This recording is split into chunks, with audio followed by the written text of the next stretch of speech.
What you all are trying to do by planning a church is vulnerable, and that makes it truly beautiful. It takes real bravery to put yourself out there like you are. And you should feel really proud because you're doing something that is so needed and valuable. I mean, think about it. You are trying to create something that hasn't existed before. A new community of people worshiping together, healing together, and doing life together.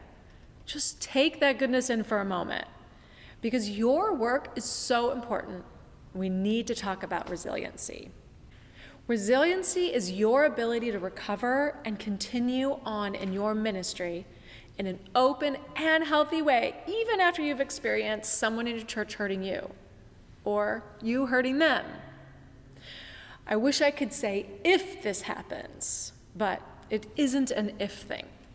It's a when thing. You will wound people in your church, and they will do the same to you. Boundaries will be crossed, and not because you're bad or they're bad, but because we're all human, and that's how relationships work.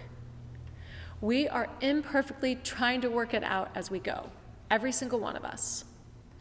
Now, it's likely that when you hurt someone, when you accidentally cross someone's boundaries, you might not even know you have done it until they're sitting in front of you, crying, saying how badly you've hurt them and how upset they are.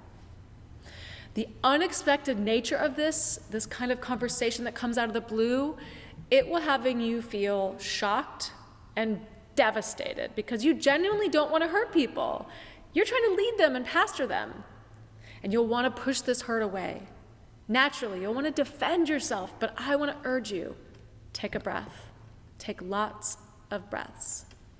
Part of being resilient is simply being able to anticipate and know it's a part of relationships as humans. When we anticipate that this will be a part of what it is to lead, a part of pastoring, then while we can take it seriously, we won't be taken off guard simply because it occurred, right? So what I'm going to suggest next takes courage, but I'm confident you already have what it takes because you've done this incredibly courageous thing of planning a church.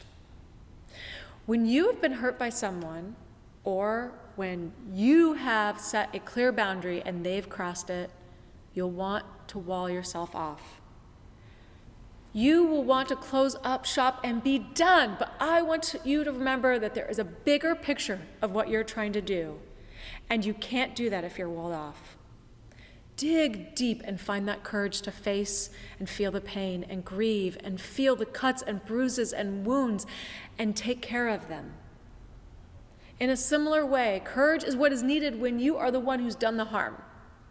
If you've crossed someone's boundaries and they feel violated and in pain because of you, you'll want to wall yourself up from the shame of having hurt someone. But don't. Instead, I want you to do two things.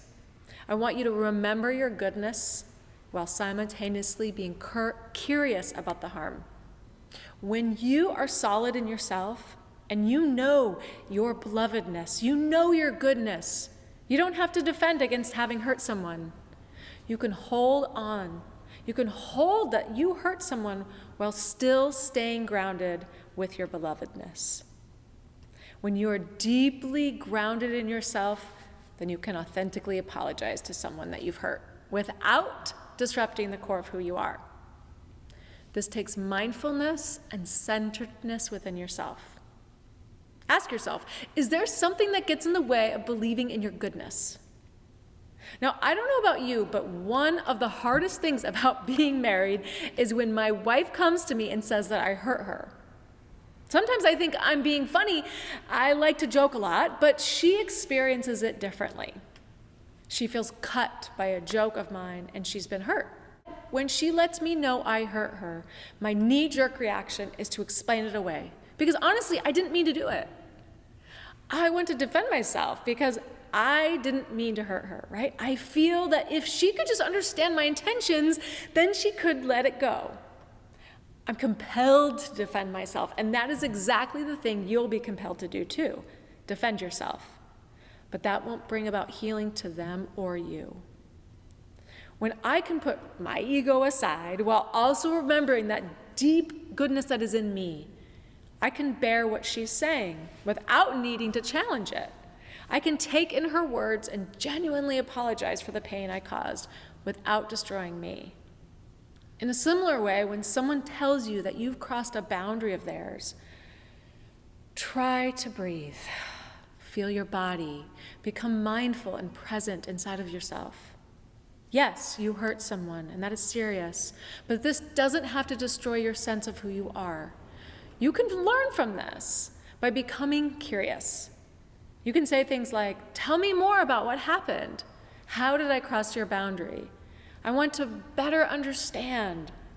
I'm so sorry. I didn't mean to hurt you, but I see that I did. I'm sorry for having hurt you." The key to this is understanding that two opposing things can happen at the same time. In other words, just like with my wife, I can be joking while simultaneously she's being hurt. You can be trying to pastor and love someone while unintentionally hurting them. They both get to be true at the same time.